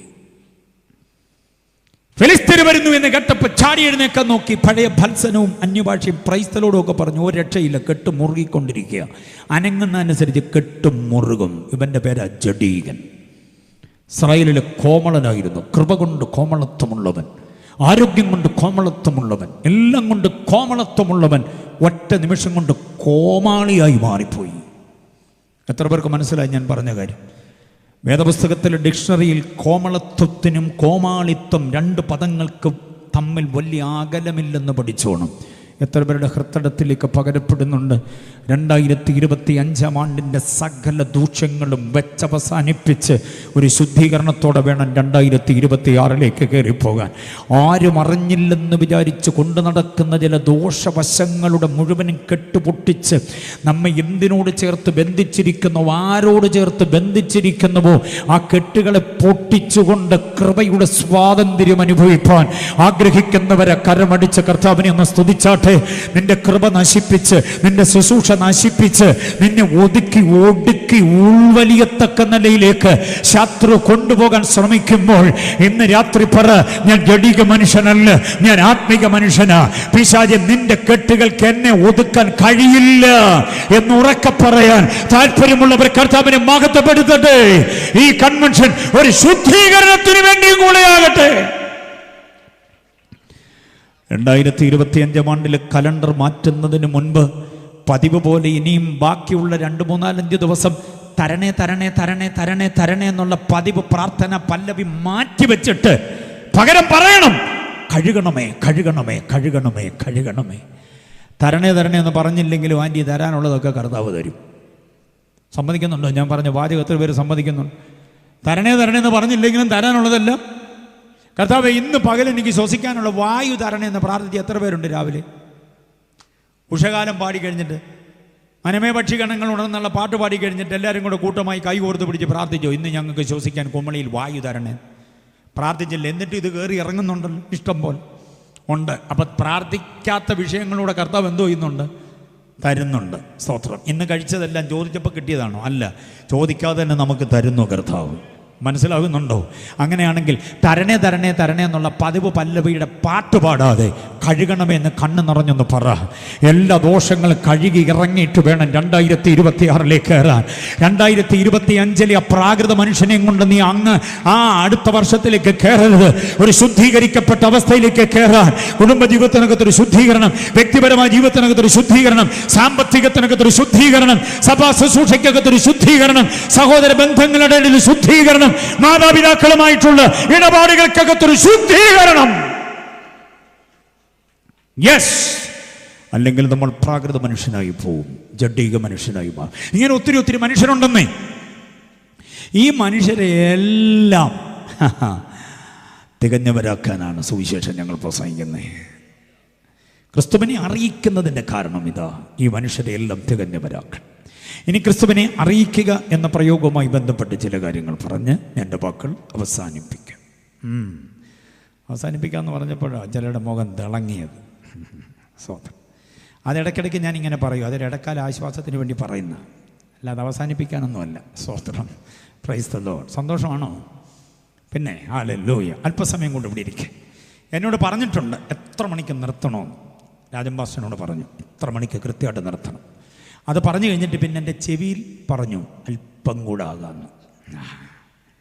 അല്പം കൂടെ ആകാമെന്നുള്ളതിന് ഞങ്ങൾ പ്രസംഗകരിട്ടിരിക്കുന്നൊരു പേരുണ്ട്, ഗ്രേസ് പീരീഡ് എന്ന്. മലയാളം കൃപാകാലം എന്നാണ് അതിൻ്റെ അർത്ഥം. ഈ കൃപാകാലത്തിൻ്റെ പ്രത്യേകത, കൃപാകാലം എപ്പോഴാണ് തീരുന്നതെന്ന് ആർക്കും അറിയത്തില്ല. കൃപ ഇങ്ങനെ പൊക്കൊണ്ടേയിരിക്കും. അതാണ് ഇതിൻ്റെ സംഭവം. Price the Lord. ഓക്കെ, നമുക്ക് ശ്രദ്ധിക്കാം. ക്രിസ്തുവിനെ ഞങ്ങൾ അറിയിക്കുന്നു. എന്താ സുഹൃത്തെ ക്രിസ്തുവിനെ കുറിച്ച് ഞങ്ങൾക്ക് അറിയിക്കാനുള്ളത്? ഡിസംബറിൻ്റെ തണുപ്പിൽ, നക്ഷത്രത്തിൻ്റെ തിളക്കത്തിൽ, ഒട്ടനവധി ആഘോഷരാവുകളുള്ള ഈ ദിവസങ്ങളിൽ ക്രിസ്തുവിനെ ഞങ്ങൾക്ക് അറിയിക്കാനുള്ള ഏറ്റവും മഹത്തായ ഒരു കാര്യം 1 തിമോഥെയോസിന്റെ ലേഖനം 3-16 1 തിമോഥെയോസ് 3:16 ക്രിസ്തുവിനെ കുറിച്ച് ഞങ്ങൾക്ക് അറിയിക്കാനുള്ള ഏറ്റവും മഹത്തായ കാര്യം. 1 തിമോഥെയോസ് 3:16, യോഹന്നാൻ 3:16 സമമാണ് വാക്യം. അങ്ങനെയുള്ളൊരു സമ്മേളനം നിങ്ങൾ ശ്രദ്ധിച്ചിട്ടുണ്ടോ? യോഹന്നാൻ 3:16 അറിയാം. ആരും നശിച്ചു പോകാതിരിക്കേണ്ടതിന് ദൈവം അവനെ നൽകുവാൻ തക്കവണ്ണം ലോകത്തെ സ്നേഹിച്ചു. അതിൻ്റെ വേറൊരു ഭാഷ്യമാണ്, അപ്പോസ്തോലിക ഭാഷ്യമാണ് 1 തിമോഥെയോസ് 3:16. അവൻ ജഡത്തിൽ വെളിപ്പെട്ടു. അവൻ ജഡത്തിൽ, അത്രമാത്രം മതി. ആ വലിയ വാക്യത്തിന് ബാക്കിയുള്ള ഭാഗങ്ങൾ വിട്ടേരെ സമയമില്ല. അവൻ ജഡത്തിൽ വെളിപ്പെട്ടു. ആ അവൻ എന്നുള്ള പ്രയോഗത്തെ എനിക്ക് സങ്കടം തോന്നുന്നു. മലയാള ബൈബിളിലെ വിവർത്തനത്തിൽ വന്നുകൂടിയ ചില സ്ഖലിതങ്ങളുടെ കൂട്ടത്തിൽ നമ്മുടെ കർത്താവിനെ അവനെന്നും ഇവനെന്നും അവൻ്റെ എന്നും നിൻ്റെ എന്നും ഒക്കെ പറയുന്നു. ഈ പുസ്തകം വായിച്ചു പഠിച്ച മലയാളി പ്രാർത്ഥിക്കുമ്പോഴും നിൻ്റെ നിന്റെ കൃപ, നിന്റെ ദാസനെ നീ തന്നെ ഉപയോഗിക്കണമേ എന്നൊക്കെ പറഞ്ഞു. എഫേസ്യ ലേഖനം വായിച്ച സങ്കടം തോന്നിപ്പോകും. അവൻ്റെ വിളിയാലുള്ള ആശ. അവൻ ആരാന്നറിയാമോ? പിതാവാം ദൈവമാണ്. അറിയാമോ? അവൻ ക്രിസ്തുവിലും വ്യാപരിച്ചു. അതാരായി അവനെന്നറിയാമോ? പരിശുദ്ധാത്മാവാണ്. ക്രിസ്തുവിനെ അവനെന്ന്, പിതാവിനെ അവനെന്ന്, അങ്ങനെ വായിച്ച് വായിച്ച് വായിച്ച് നിന്റെ കൃപ എന്നൊക്കെ പറഞ്ഞ് പ്രാർത്ഥിക്കുമ്പോഴും 5 മിനിറ്റ് പ്രാർത്ഥിക്കുന്നതിനിടയ്ക്ക് 50 പ്രാവശ്യം ദൈവത്തെ നീ എന്നും നിൻ്റെ എന്നൊക്കെ വിളിക്കും. മനസ്സിലായോ? അത് നമ്മുടെ ഒരു വലിയ കുഴപ്പം. എനിക്ക് മലയാള പ്രാർത്ഥനയെക്കാളധികം ഇഷ്ടം എൻ്റെ മാതൃഭാഷ തമിഴാണ്. എൻ്റെ മമ്മി വാൾപ്പാറയിലാണ് ജനിച്ച് വളർത്തപ്പെട്ടതും. വാൾപ്പാറയിലായിരുന്നു എൻ്റെ ബാല്യകാലം. ആദ്യം ഞാൻ സംസാരിച്ചു തുടങ്ങിയത് തമിഴാണ്. പിന്നെ കേരളത്തിൽ വന്ന് പറ, പന, തറ, വല ഒക്കെ പഠിച്ചപ്പോഴാണ് എനിക്ക് തമിഴ് നഷ്ടപ്പെട്ടു പോയെന്ന് പറയാൻ പറ്റത്തില്ല. ഇപ്പോഴും ഞാൻ ബൈബിൾ റെഫർ ചെയ്യുമ്പോൾ തമിഴ് ബൈബിൾ പഠിച്ചുകൊണ്ടായിരിക്കും. തമിഴ് ബൈബിൾ എൻ്റെ മമ്മി തമിഴ് നന്നായിട്ട് കൈകാര്യം ചെയ്യുന്ന ആൾ. ചില വാക്യങ്ങളൊക്കെ ഞാൻ ചോദിക്കാറുണ്ട്. അങ്ങനെ റെഫർ ചെയ്യുന്നത് തമിഴ് തന്നെ. എനിക്ക് തമിഴ് ബൈബിളാണ് ഇഷ്ടം. മലയാള ബൈബിളിൻ്റെ തായ് ഗ്രന്ഥം തമിഴ് തന്നെയാണ്. പക്ഷേ തമിഴിലുള്ള ആ വ്യക്തത മലയാളത്തിലില്ല. അതിനകത്ത് ഉമ്മുടയ കൃപൈ എന്ന് പറഞ്ഞാൽ നിന്റെ കൃപ എന്നല്ലതിനകത്ത് ആദരണീയമായി നീരേ എൻ ദേവൻ, നീ എൻ്റെ ദൈവം എന്ന മലയാളി പറയുമ്പോൾ നീരേ എന്ന് പറയുന്നതിനകത്തൊരു റെസ്പെക്റ്റീവായിട്ടുള്ള ധ്വനിയുണ്ട്. മനസ്സിലാകുന്നുണ്ടോ? നമ്മൾ മലയാളികൾ നിന്റെ കൃപ, നീ ഇങ്ങോട്ട് ഇറങ്ങി വന്ന് ഞങ്ങളെ ഒന്ന് തൊട്ടാട്ടെ, ഞങ്ങളുടെ ഇടയിലൂടെ ഒന്ന് നടന്നാട്ടെ, നീ തന്നെ മൈക്കിൽ ലൈറ്റ് വല്ലം പ്രവർത്തിപ്പിച്ചാട്ടെ എന്നൊക്കെ തമ്പുരാനോട് പറയുമ്പം കർത്താവ് ചോദിക്കും, എവിടുന്നാണ് അത്? കുമളിന്നാണ്. ഷട്ടറും ഇട്ടേക്കാൻ പറയും. തൊട്ടപ്പുറത്ത് നമ്മുടെ തമിഴ് സഹോദരങ്ങളെല്ലാം കൂടെ പ്രാർത്ഥിക്കുമ്പം അപ്പോ ആണ്ടവരേ യേശുസ്വാമി എന്നൊക്കെ വിളിക്കുമ്പം ഷട്ടർ തുറന്ന് അനുഗ്രഹിക്കുമ്പോൾ ഇതിറങ്ങും താഴോട്ട്. അപ്പുറത്ത് ഹിന്ദിക്കാരുണ്ട്. അവർ മെരക്കുദാബന്ധ്, മെര പരമേശ്വർ എന്നൊക്കെ വിളിക്കുമ്പോൾ സ്വർഗം സന്തോഷിക്കുക. അന്നേരം മലയാളിയുടെ ധാർഷ്ട്യം ചിലരെന്നെ ഇങ്ങനെ തുറിച്ച് നോക്കുന്നു. അതത്ര വലിയ കുഴപ്പമാണ്. കുഴപ്പം തന്നെ. കുഴപ്പമാണോ അല്ലയോ എന്നറിയാൻ ഇന്ന് കൺവെൻഷൻ കഴിഞ്ഞിട്ട് വീട്ടിൽ ചെല്ലുമ്പം പപ്പായെ നീ വായിച്ച പത്രം എന്ന് ചോദിക്കണം. ചോദിക്കാവോ? മമ്മിയെ നീ എൻ്റെ ഫോൺ എടുത്തായിരുന്നില്ല, എവിടെ കൊണ്ടുവച്ചു? പപ്പയും മമ്മി ആയതുകൊണ്ട് ചിലപ്പോൾ അങ്ങ് പൊറുക്കും. അങ്ങോട്ടേക്കും ചെല്ലുമ്പോൾ കുമളിൽ ഇവിടുത്തെ ബഹുമാനപ്പെട്ട SI നിൽക്കുക, നീ രാത്രി എന്നെ എവിടെ നിൽക്കുന്നത് ചോദിക്കാവോ? 2 ചപ്പാത്തിയും വെജിറ്റബിൾ കറിയും സർക്കാർ ചെലവിൽ ഇന്ന് രാത്രി കിട്ടും. പിന്നെ ബർസേബ മിനിസ്ട്രീസിൻ്റെ നടത്തിപ്പുകാരൻ രാജംപാസ് നാളെ ഇവിടെ വന്ന് ജാമ്യത്തിൽ ഇറക്കിക്കൊണ്ട് പോരണം. ചാർജ് ചെയ്ത കേസ് എന്തെന്നറിയാമോ? സ്ഥലം SI നീ എന്ന് വിളിച്ചു. അതാണ് വിഷയം. അപ്പം എവിടെ നീയും നിൻ്റെയൊക്കെ ഉപയോഗിക്കേണ്ടത് നമുക്കറിയാം. പ്രാർത്ഥന മാത്രം നമുക്കിത് അറിയാതെ പോകും. അത് പുസ്തകത്തിൽ എഴുതി വെച്ചിരിക്കുന്ന ആ കാര്യം കൊണ്ടാണ് അങ്ങനെ സംഭവിക്കുന്നത്. മനസ്സിലായോ? അത് ഞാൻ പറഞ്ഞു വന്ന് 3:16 അവൻ ജഡത്തിൽ, യേശുവിനെയാണ് അവൻ എന്ന് പറഞ്ഞിരിക്കുന്നത്. മലയാള പ്രാർത്ഥനയ്ക്കകത്ത് വേറൊരു ഗുലുമാലും കൊണ്ടുണ്ട്, വേറൊരു ഗുരുതരമായ പ്രശ്നം കൊണ്ടുണ്ട്. എന്താണെന്നറിയാമോ? നമ്മുടെ പ്രാർത്ഥന ദൈവത്തോട് അപേക്ഷയല്ല, ദൈവത്തോട് കൽപ്പിക്കുകയാണ്. കർത്താവേ വന്നാട്ടെ, അനുഗ്രഹിച്ചാട്ടെ, ഉപയോഗിച്ചാട്ടെ. ഓ എന്തോന്ന് തൃശ്ശൂർ പൂരം പോയത് പോട്ട് കാണാമട്ട് ഠേ ഠേ ഠേ ഠേ. ഇത് നമ്മൾ ആരോട് പറയുന്നതെന്നറിയാം? വേലക്കാരോട് പറയാം. ഗോപിയെ ഇനി വന്നാട്ടെ, അപ്പോൾ ഗോപി വരുന്നു. ആ മുട്ടി കീറിക്കാട്ടെ, അപ്പോൾ കീറുന്നു. കീറിക്കഴിഞ്ഞെങ്കിൽ തെങ്ങ കയറി 2 കൊല ഇട്ടാട്ടെ എന്ന് പറയുന്നു. നിനക്ക് വേണമെങ്കിൽ ഒരു കരിക്കൂടെ ഇട്ടോ എന്നും കൂടെ പറയുന്നു. മൊത്തത്തിൽ വേലക്കാരോട് പറയുമ്പോഴേ ഇട്ടോ ഠോ ഠോ. ഇത് തന്നെ ദൈവത്തോട് പറയുന്നു. കർത്താവെ അനുഗ്രഹിച്ചാട്ടെ, ഞങ്ങളെ നടത്തിക്കാട്ടെ എന്നൊക്കെ പറയുന്നു. അതുകൊണ്ട് 2026 പ്രാർത്ഥനയ്ക്ക് ഒരു എഡിറ്റിംഗ് ഒക്കെ വരുത്തണം. തമിഴ്നാട്ടിലൊരു സഹോദരൻ പണ്ട് പറഞ്ഞു, ശീലിച്ചതല്ലേ ശരിപ്പെടില്ല എന്ന് പറഞ്ഞ പോലെ നമ്മളിത് ശരിയാക്കാനൊട്ട് താല്പര്യമില്ല. കുഞ്ഞുമക്കളോട് ഞാൻ പറയാം, മക്കളെ നിങ്ങൾ പ്രാർത്ഥിക്കുമ്പോഴെങ്കിലും ദീ ദൈ ദൗ എന്ന് പറഞ്ഞാൽ അങ്ങ്, അവിടുന്ന്, അവിടുത്തോട്, അങ്ങയുടെ സന്നിധിയിൽ അവിടുത്തെ കൃപയ്ക്ക് വേണ്ടി അവിടുത്തെ ദാസനെ അങ്ങ് തന്നെ കരങ്ങളിൽ ഉപയോഗിക്കണമേ. അത് നിങ്ങൾക്ക് ബോധ്യമാകാൻ ഒറ്റ കാര്യം ചെയ്താൽ മതി. വേദവസം വായിക്കുന്നിടത്ത് ദൈവത്തെ അവനെന്നും അവൻ്റെ എന്നൊക്കെ പറയുന്നിടത്ത് അതിൻ്റെ അർത്ഥസമ്പുഷ്ടത അനുസരിച്ച് അങ്ങ്, അവിടുന്ന്, അവിടുത്തോട്, അല്ലാത്തടത്തെ യഹോവ, കർത്താവ്, ദൈവം എന്നൊക്കെ ചേർത്തങ്ങ് വായിച്ച് ശീലിച്ചാൽ മതി.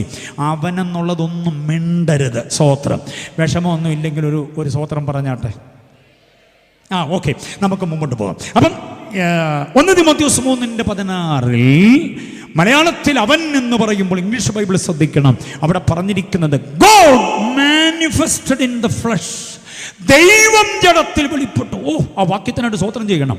ആരാ ജഡത്തിൽ വെളിപ്പെട്ടത്? ദൈവം. ദൈവം ആത്മാവാണ് കേട്ടോ, സുഹൃത്തെ ശ്രദ്ധിച്ചോണം. ദൈവം, അത്യുന്നതനായ ദൈവം, സർവശക്തനായ ദൈവം, സാക്ഷാൽ പരാശക്തിയായ ദൈവം, സമസ്ത ജീവജാലങ്ങൾക്കും അതിന്റെ ആഹാരം വിളമ്പുന്ന ജഗന്നിയന്താവ്. മനസ്സിലായി? ആ ദൈവം ആത്മാവാണ്. ആ ദൈവം എന്തിനാ ജഡത്തിൽ വെളിപ്പെട്ടത്? ആ ദൈവത്തിന് എന്തിനാ ജഡം വേണ്ടി വന്നത്? ആ ദൈവത്തിന് എന്തിനാ രക്തം വേണ്ടി വന്നത്? എബ്രായ ലേഖനം 2:14-15 മക്കൾ ജഡരക്തങ്ങളോടുകൂടിയവർ ആകൊണ്ട് അവനും അവരെ പോലെ ജഡരക്തത്തോടുകൂടിയവനായി എന്ന് പറഞ്ഞിരിക്കുന്നു. അപ്പൊ ചോദിക്ക്, ദൈവമേ അവിടുന്ന് എന്തിനാ ആത്മാവായിരുന്നപ്പോ പിന്നെ ജഡത്തിലേക്ക് വന്നത്? ദൈവമായ യഹോവ നമ്മോട് പറയുന്നു, എന്തിനാണെന്നറിയാമോ? നിങ്ങൾ ചെയ്ത പാപത്തിന്റെ ശിക്ഷ വഹിക്കാൻ ഒരു ജഡം, ഒരു ശരീരം വേണ്ടി വന്നു. അതുകൊണ്ടാണ് ഞാൻ ജഡത്തിൽ. നിങ്ങൾ ചെയ്ത പാപത്തിന്റെ പരിഹാരത്തിന് വേണ്ടി രക്തം ചൊരിയണമായിരുന്നു.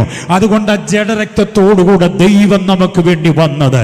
ബോധ്യമായവർ കർത്താവിനെ സ്തുതിച്ചാട്ടെ. ഹല്ലേലൂയ.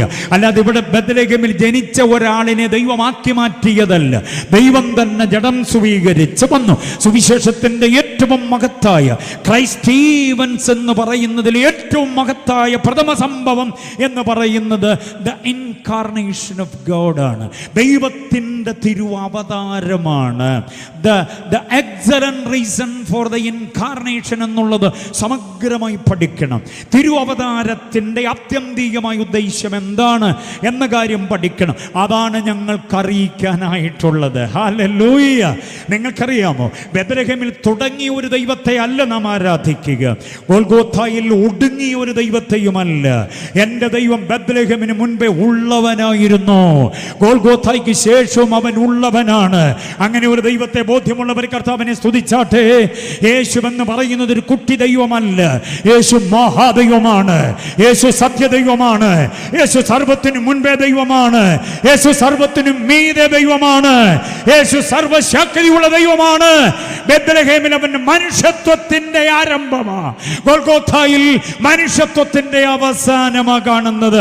പക്ഷെ അതിനു മുൻപേ കർത്താവ് ഉണ്ട് എന്ന് നാം തിരിച്ചറിയണം. അപ്പം ഞങ്ങൾക്ക് പൊതുസമൂഹത്തോട് അറിയിക്കാനുള്ള ഏറ്റവും മഹത്തായ ഒരു കാര്യമാണ് ക്രിസ്തുവിനെ അറിയിക്കുന്നത് ആ കർത്താവിൻ്റെ തിരുവവതാരം. ഒരു കാര്യം കുമളിയോട് തുറന്നു പറയട്ടെ. നക്ഷത്രവിളക്കിൻ്റെ വെട്ടത്തിൽ ചിന്നിമിന്നി കത്തുന്ന സീരിയൽ ബൾബിൻ്റെ പ്രകാശധാരയിൽ പോത്തിനെയും കോഴിയും താറാവിനെയും പിന്നെ കാളയെല്ലാം കൂടെ കറി വെച്ച് പൊരിച്ച് വിവിധ ഭക്ഷ്യവർഗ്ഗങ്ങൾ ഉണ്ടാക്കി വെച്ചിട്ട് നാടൻ കള്ളോ വിദേശ മദ്യമോ കൂട്ടിക്കലർത്തി മെമ്പടി അകമ്പടിയായി അളിയനും പെങ്ങളും നാത്തൂനും മച്ചാനും മച്ചമ്പിയും കൂട്ടുകാരും നാട്ടുകാരെല്ലാം കൂടെ വളഞ്ഞിരുന്ന് ആഘോഷിക്കുന്ന ആഘോഷരാവുകളാകരുത് ക്രിസ്മസ് എന്ന് പറയുന്നത്. പിന്നെന്താകണമെന്നറിയാമോ? യേശുവിൻ്റെ ജന്മനിയോഗത്തിൽ ഒരു മരണനിയോഗം തിരിച്ചറിയുന്നവർക്ക് കള്ളുകൂട്ടി ക്രിസ്മസ് ആഘോഷിക്കാൻ പറ്റില്ല.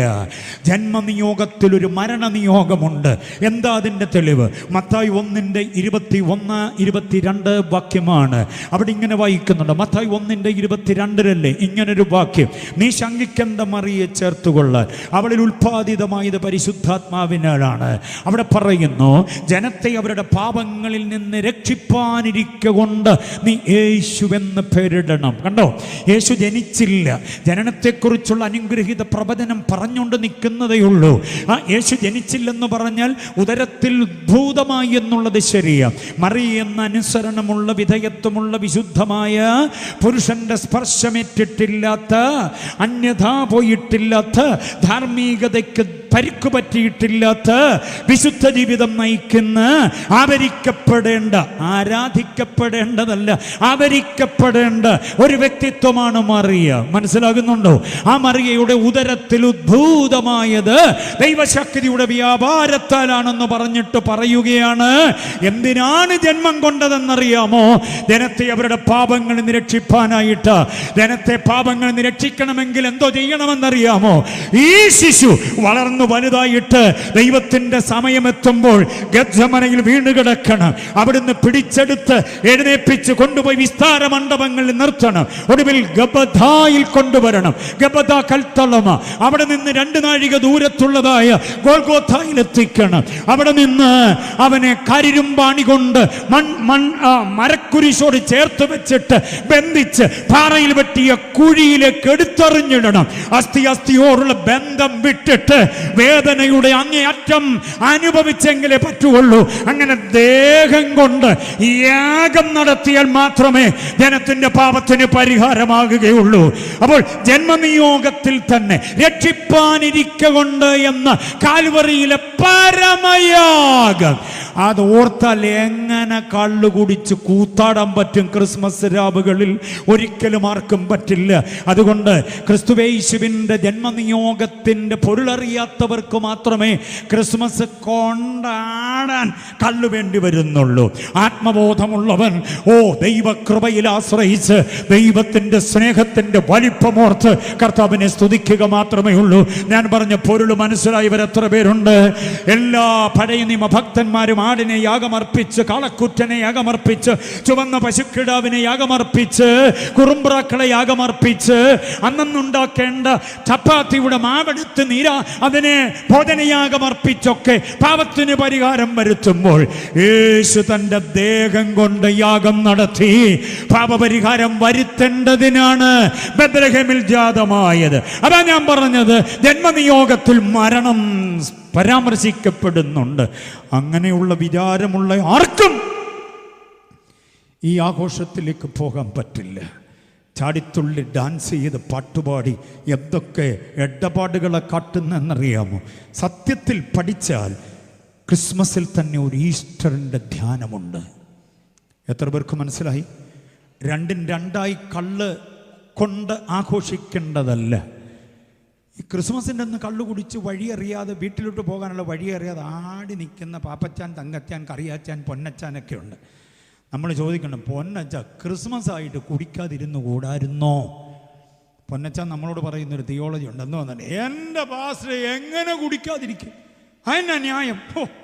നിറവയറോടെ മറിയെ താങ്ങിപ്പിടിച്ച് യോസഫ് വീട് വീടാന്തരം മുട്ടിത്തട്ടി ചോദിച്ചിട്ട് ഒരുത്തനെങ്കിലും കതക് തുറന്നു കൊടുത്തോ പ്രസവത്തിന്? അവസാനം വഴിയരികിൽ എവിടോ പ്രസവിക്കേണ്ടി വന്നില്ലേ? ആ വിഷമം ഓർത്തപ്പോൾ സങ്കടം സഹിക്കവയ്യാതെ കുടിച്ചു പോയതാണെന്നാണ് പുള്ളി പറയുന്നത്. പ്രസവിക്കാൻ സ്ഥലം കിട്ടാഞ്ഞതിൻ്റെ വിഷമത്തിൽ കുടിച്ചതാണ്. ഇതേ പൊന്നച്ചാനെയും പാപ്പച്ചാനെയും തങ്കച്ചാനെയും ഒക്കെ നമുക്ക് ഈസ്റ്ററിൻ്റെ അന്നും വഴിയറിയാതെ ഈസ്റ്റർ ആടി നിൽക്കുന്നതാണ്. അന്നേരം ചോദിക്കേ, മിശിഹാ ത്യാഗോജ്വലമായ സഹനത്യാഗങ്ങൾ അനുഭവിച്ച ഈ ദിവസമെങ്കിലും കുടിക്കാതിരുന്നു കൂടായിരുന്നു. അയ്യോ, എങ്ങനെ പറ്റും പാസ്റ്റേ? സഹിക്കാൻ മേലാഞ്ഞിട്ട് ചെയ്തു പോയത്. അതെന്തോന്ന് അച്ഛന് സഹിക്കാം? അയ്യോ, ആ കാരിരുമ്പാണി അങ്ങോട്ട് ഇറങ്ങുന്ന വേദന എന്നെ വല്ലാതങ്ങ് അങ്ങ് വല്ലാത്തൊരവസ്ഥയിലാക്കി. അന്നേരം മനസ്താപം കൊണ്ട് കഴിച്ചു പോയതാണെന്നാണ് പറയുക. ചുരുക്കി പറഞ്ഞാൽ ക്രിസ്മസിന് ഈസ്റ്ററിനും കള്ളില്ലെങ്കിൽ പറ്റത്തില്ലെന്നായി. നിനക്ക് വചനബോധമില്ലാത്തതാണ് ഈ കാട്ടാളത്തം കാട്ടുന്നത്. എത്ര പേർക്ക് ബോധ്യമാകുന്നുണ്ട്? വചനബോധമുള്ളവരെ ഞങ്ങൾക്ക് ഉറക്കെ പറയാനുള്ളൊരു കാര്യം ഇതാണ്: ദൈവം ജഡത്തിൽ വെളിപ്പെട്ടു. എന്തിനാ വെളിപ്പെട്ടത്? നമുക്ക് നിത്യജീവൻ തരാൻ, പാപത്തിൻ്റെ പരിഹാരത്തിൽ നമ്മെ വിടുവിക്കുവാൻ. മനസ്സിലാകുന്നുണ്ടോ? നമുക്ക് പുത്രത്വം സമ്മാനിക്കാൻ, നമ്മെ ദത്തെടുത്ത് തൻ്റെ മക്കളാക്കി മാറ്റേണ്ടതിന് വേണ്ടി, നമ്മെ വിശുദ്ധരും നിഷ്കളങ്കരുമാക്കേണ്ടതിന്. എഫെസ്യ ലേഖനം 6 അധ്യായത്തിലും ക്രിസ്തുവിൻ്റെ പരമയാഗത്തിൻ്റെ അനുഗ്രഹീതമായ നടപടികളുടെ ഒരു വിസ്തൃതമായ വിഷയം വിശകലനം ചെയ്യുന്നുണ്ട്. 1:4 പറയുന്നു, നമ്മെ വിശുദ്ധരും നിഷ്കളങ്കരുമാക്കേണ്ടതിന്. 2:22 പറയുന്നു, നമ്മെ ദൈവത്തിന് നിവാസമാക്കേണ്ടതിന്. 3:16 പറയുന്നു, നമ്മുടെ അകത്ത മനുഷ്യൻ ശക്തിയോടെ ബലപ്പെടേണ്ടതിന്. 4:12 പറയുന്നു, നമ്മെ ക്രിസ്തുവിൻ്റെ പുരുഷത്വത്തിൻ്റെ പ്രായത്തിലെ അളവിലേക്ക് എത്തിക്കേണ്ടതിന്. 5:26 പറയുന്നു, തേജസ്സോടെ തൻ്റെ മുമ്പിൽ നമ്മെ നിർത്തി നിലനിർത്തേണ്ടതിന് 6:13 പറയുന്നു, ഉറച്ചു നിൽപ്പാൻ നമുക്ക് കഴിയേണ്ടതിന് നമുക്ക് വേണ്ടി കർത്താവ് തന്നെത്താൻ ഏൽപ്പിച്ചു കൊടുക്കുക. ബോധ്യമായവർ കർത്താവിനെ സ്തുതിച്ചാട്ടെ. ഒരിക്കൽ താൻ ഈ പാർത്തലത്തിൽ വന്നത് സൗജന്യമായി രക്ഷ സമ്മാനിക്കാനും തന്നിൽ വിശ്വസിക്കുന്നവർ ലജ്ജിച്ചു പോകാതെ നിലനിർത്തേണ്ടതിനും സഭ എന്ന അനുഗ്രഹീതമായ സൗധത്തിന്റെ രൂപീകരണത്തിനും വേണ്ടി അപ്പോസ്തലപ്രവൃത്തി 20:28 പറയുന്നത്, രക്തം കൊണ്ട് സമ്പാദിച്ച ദൈവസഭ, ആ സഭയെ നടത്തേണ്ടതിന്, രൂപീകരിക്കേണ്ടതിന്, നിലനിർത്തേണ്ടതിന്, നിയോഗിക്കേണ്ടതിനൊക്കെയാ എൻ്റെ യേശു ഒരിക്കൽ പാർത്തലത്തിൽ വന്നത്. അതാ ഞങ്ങൾ നിങ്ങളോട് അറിയിക്കുന്നത്. ഒരറിയിപ്പ് കൂടെയുണ്ട്. അതെന്താണെന്നറിയാമോ? ഈ യേശു തൻ്റെ ദൗത്യം ഇവിടെ നിവർത്തിച്ചിട്ട് കരേറിപ്പോയിട്ടുണ്ട്. കരേറിപ്പോകാൻ നേരത്തൊരു വാഗ്ദത്തം തന്നു, ഞാൻ പരിശുദ്ധാത്മാവിനെ നിങ്ങൾക്ക് തരും. ആ വാഗ്ദത്തം വെറുതെ ആയില്ല. പോയ 10-ാം ദിവസം പെയ്തിറങ്ങിയില്ലേ പരിശുദ്ധാത്മ ശക്തി. എത്ര പേര് അനുഭവിക്കുന്നുണ്ട് ആ ശക്തി? ഹല്ലേലൂയ. ആ ശക്തിയുടെ വല്ലഭത്വം, അതിനെക്കുറിച്ച് പഠിക്കണം. കർത്താവിൻ്റെ വാഗ്ദത്ത വിഷയമായ ദൈവശക്തി, ദ മൈറ്റി പവർ. എഫെസ്യ ലേഖനം 6:10, ദ എക്സലൻസി പവർ. 2 കൊരിന്ത്യർ 4:7, ദ എക്സീഡിംഗ് ഗ്രേറ്റ് പവർ. എഫെസ്യ ലേഖനം 1:19-20, ദ റിസറക്ഷൻ പവർ. ഫിലിപ്പിയ ലേഖനം 3:10-11. ദൈവശക്തിയെ വിവരിപ്പാൻ അങ്ങനെ ഒട്ടനവധി വാക്യങ്ങൾ. ഈ ശക്തി പെയ്തിറങ്ങി നമ്മുടെ മൺകൂടാരത്തിലേക്ക്, കർച്ചീഫിലേക്കല്ല, ദൈവ വചനം എഴുതിയ പുസ്തകത്തിലേക്ക്, പേഴ്സിലേക്ക്, ബാഗിലേക്ക്, വസ്ത്രത്തിലേക്കോ അല്ല, നമ്മുടെ ആകത്ത മനുഷ്യനിലേക്ക് പെയ്തിറങ്ങിയ ദൈവശക്തി ആകത്തുണ്ടെന്ന് ബോധ്യമുള്ളവർ എത്ര പേരുണ്ട്? എങ്കിലും ഈ അത്യന്ത ശക്തി ഞങ്ങളുടെ സ്വന്തമല്ല, ദൈവത്തിൻ്റെ ദാനമത്ര എന്ന് വരേണ്ടതിന് ഈ നിക്ഷേപം ഞങ്ങളുടെ മാൺപാത്രങ്ങളിൽ അതാകത്തുണ്ടെന്ന് ബോധ്യമുള്ളവർ കർത്താവിനെ സ്തുതിക്കട്ടെ. ശരീരത്തിൽ അല്പമായ എന്തെങ്കിലും അസ്വസ്ഥതകൾ ഉണ്ടാകാം, പേടിക്കണ്ട.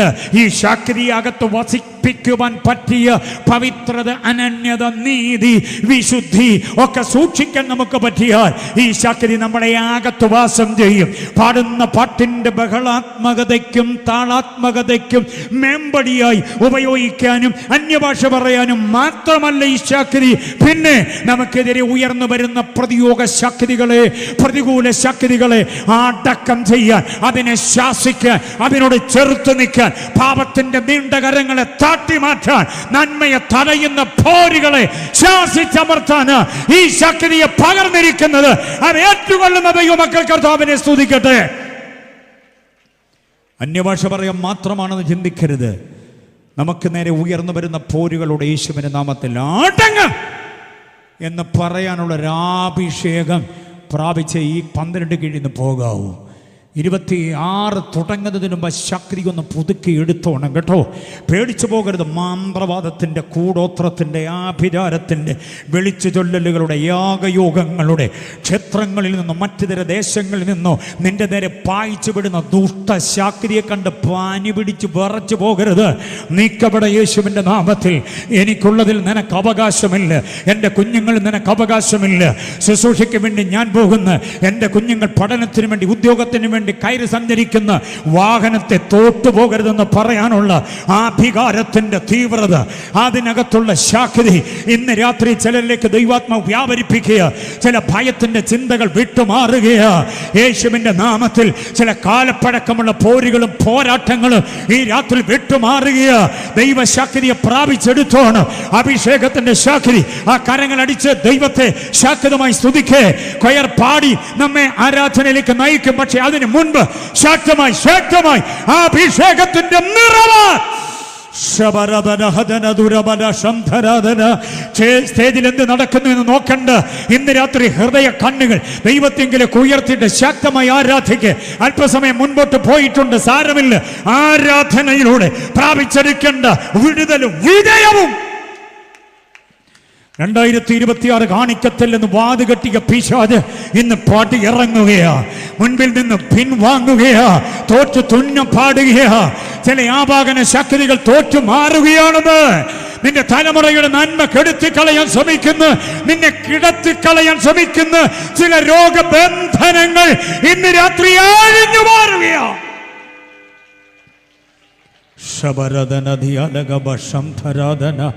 യേശുവിൻ്റെ നാമത്തിലെ ശക്തിയുടെ വല്ലഭത്വം, യേശുവിൻ്റെ നാമത്തിലെ ശക്തിയുടെ വല്ലഭത്വം.